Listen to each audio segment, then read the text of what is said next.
la CIA a annoncé sur son compte Twitter la mise à disposition en consultation libre de quelques 930 000 documents déclassifiés, pour un total de 12 millions de pages.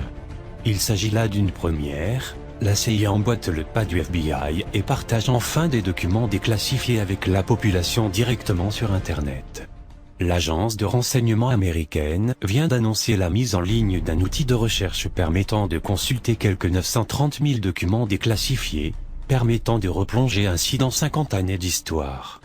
Baptisé CREST, CIA Record Search Tool, l'outil est un moteur de recherche qui agrège photos, cartes, lettres, rapports confidentiels datant de 1947, année de création de l'agence, jusqu'aux années 1990. La majorité des documents ainsi partagés ont été rédigés pendant la guerre froide, puis à l'occasion de la montée en puissance des tensions au Proche et Moyen-Orient. La CIA partage également quelques documents sur des projets, avortés ou non, parfois étonnants comme le projet Stargate, qui visait à mener des expériences sur la télépathie. Ces documents étaient déjà disponibles par le passé, mais uniquement depuis 4 ordinateurs situés à la National Archive and Record Administration dans le Maryland. C'est Bill Clinton qui avait signé un décret de déclassification qui contraint la CIA, depuis 1995, à rendre publiques ses archives dès qu'elles ont plus de 25 ans.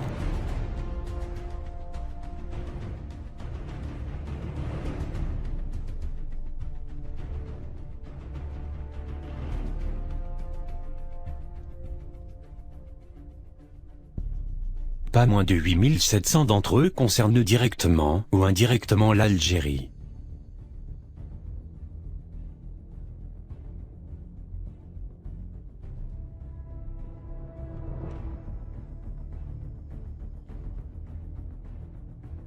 Dès février 1987, les États-Unis avaient anticipé une possible explosion sociale en Algérie. Dans un document intitulé « Les défis grandissants de Ben Jedid », du nom du président de la République d'alors, la CIA s'interrogeait sur la capacité du régime à gérer le mécontentement de la population. La crise économique a aggravé l'apparition de factions au sein du régime militaire, parti, gouvernement, explique l'agence américaine, qui s'oriente vers une lutte de clans au sein de l'appareil de l'État. Dans le même temps, les services de renseignement américains s'inquiétaient d'une fragilisation de l'ex-président Chadli en raison de la crise économique, lui qui a tenté un rapprochement en douceur avec les États-Unis, notamment à travers sa politique de réforme économique, à en croire le document. Dans le même temps, la CIA faisait état de tensions sociales, en grande partie liées à l'effondrement des recettes pétrolières du pays. En effet, l'agence relevait des actes de protestation violentes, notamment à Constantine et à Alger. À l'époque, le régime s'inquiétait aussi de l'influence grandissante de la confrérie des frères musulmans.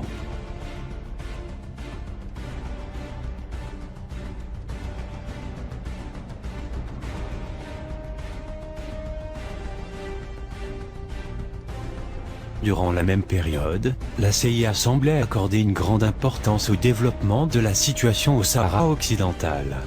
Relatant les positions des belligérants, Maroc et Fonds Polisario, la CIA explique que ni l'un ni l'autre n'était en mesure de remporter une victoire militaire décisive, permettant de mettre définitivement fin au conflit. L'Algérie, qui soutenait déjà le processus d'indépendance du Sahara occidental, l'avait également compris. Ainsi, plutôt qu'une victoire militaire, le gouvernement misa sur l'épuisement du Maroc, lié au coût de la guerre et de la mobilisation permanente de près de 100 000 soldats, indique une note de la CIA, datée d'avril 1987. L'Algérie estimait donc que le poids économique du conflit aurait raison de la volonté marocaine, précise la même source. Cela dit, les différentes parties prenantes et l'Algérie semblaient bien conscientes de l'impasse de la situation et s'accordaient sur la nécessité d'une solution politique, poursuit la CIA. Ainsi, des négociations directes auraient eu lieu entre les gouvernements algériens et marocains, assure l'agence américaine. Dans le même temps, l'Algérie semblait proche d'un compromis, prévoyant une large autonomie du Sahara occidental inclus dans le Maroc mais sous une forme fédérale et sous tutelle des Nations Unies, à en croire le document.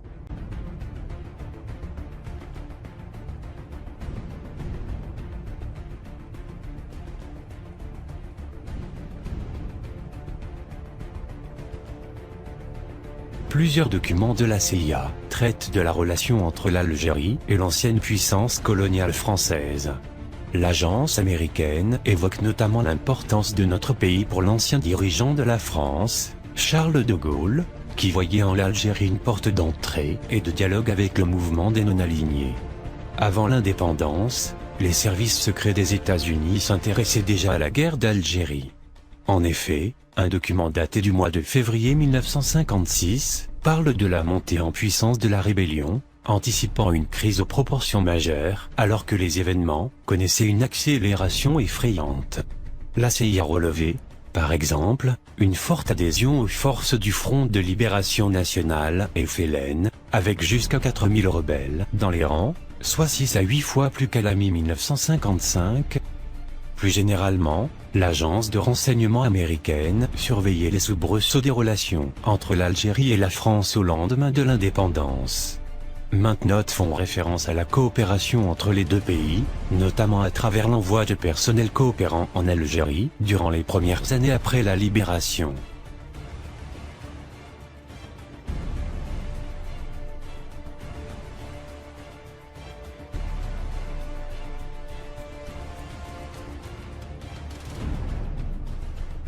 Parallèlement, les États-Unis surveillaient de près les livraisons d'armes soviétiques à l'Algérie.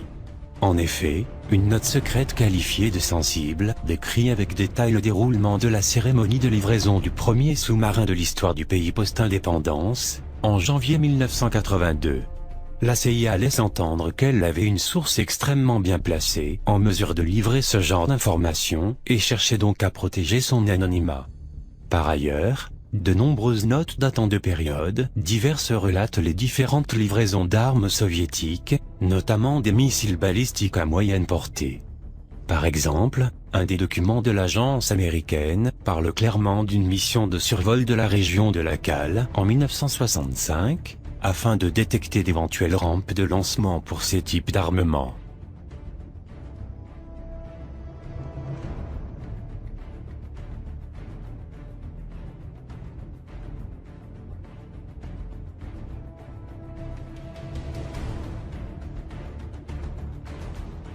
Le 14 septembre 1962, 9 mois avant le renversement du président Ben Bella par Boumedienne, un rapport de la CIA faisait état de la rivalité indiquée. L'autorité de Ben Bella et de son bureau politique ne sont pas ouvertement contestées, du moins pour le moment.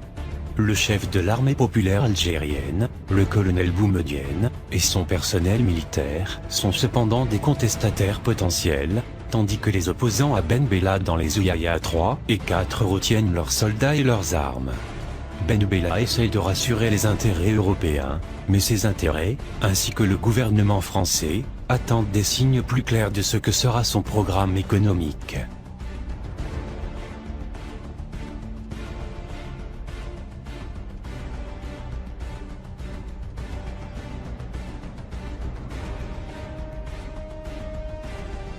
En mars 1987, un rapport de la CIA sur les relations entre l'Algérie et le Maroc explique qu'aucun des deux pays ne souhaite de guerre. Le rapport évalue cependant quelques scénarios, avec par exemple l'hypothèse d'un envoi de guérilleros algériens de l'autre côté de la frontière, ou de bataillons armés pour soutenir le Polisario, le Maroc étant peu préparé pour gérer la première option en particulier. La CIA répète que si l'Algérie ne se lance pas dans ce genre d'initiative, c'est probablement pour éviter une guerre directe avec son voisin. L'agence évalue cependant les facteurs qui pourraient provoquer une guerre: détérioration économique, pression radicale à Alger, mauvais calcul militaire. L'agence liste aussi des options que chacun des deux pays pourrait utiliser pour faire pression sur l'autre. Pour le Maroc, raid surprise, faire planer des bombardiers au-dessus des régions clés. Pour l'Algérie, bombardement d'aérodromes, envoyer 2 ou 3 bataillons au nord du mur pour épuiser les défenses, mais se replier avant l'arrivée des renforts. Selon la CIA, l'Algérie surestime l'ampleur des relations entre les États-Unis et le Maroc, tout geste militaire mettant en péril les efforts américains pour maintenir une relation cordiale avec Alger. Le 17 mars 1983, un papier intitulé Scénario de guerre entre Algérie et Maroc avait été diffusé à plusieurs dizaines de destinataires. Une large part du document reste classifiée, donc masquée, mais les destinataires, dont les noms sont apparents, sont de hauts représentants de l'État américain, Maison-Blanche, Pentagone, Navy, administration.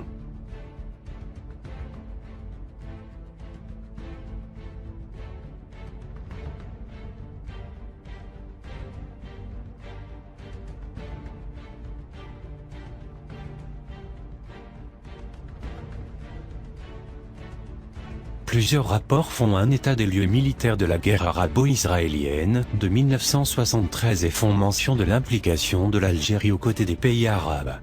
Le 23 octobre 1973, à la veille de la fin de cette guerre et l'acceptation par l'Égypte du cessez-le-feu, un rapport fait état de l'attitude générale en Algérie, qui est une attitude de dégoût, en ceci que l'Algérie a, encore une fois, été trahie par l'Égypte.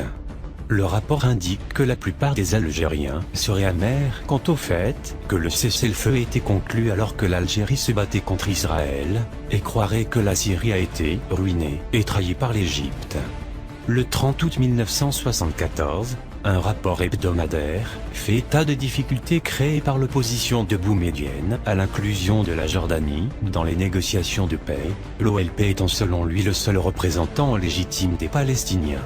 L'intransigeance de Boumedienne semble faire exclure tout espoir que l'Algérie agisse comme médiateur en cas de difficulté lors de la prochaine réunion des ministres des Affaires étrangères égyptiens et syriens avec des représentants de l'OLP.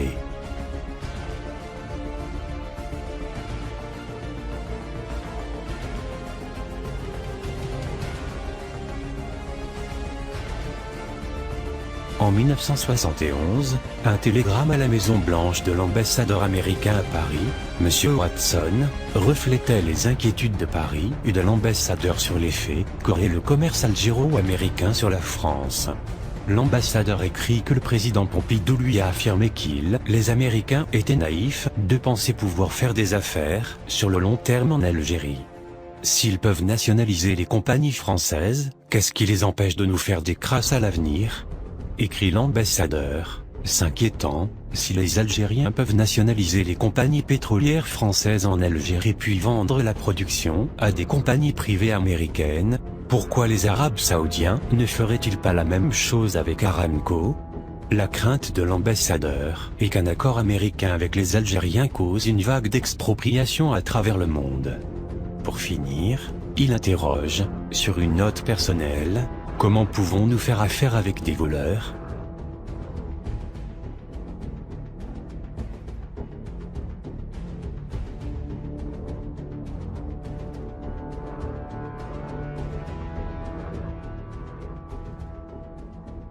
En 1986, un rapport de la CIA est consacré au problème de l'immigration en France.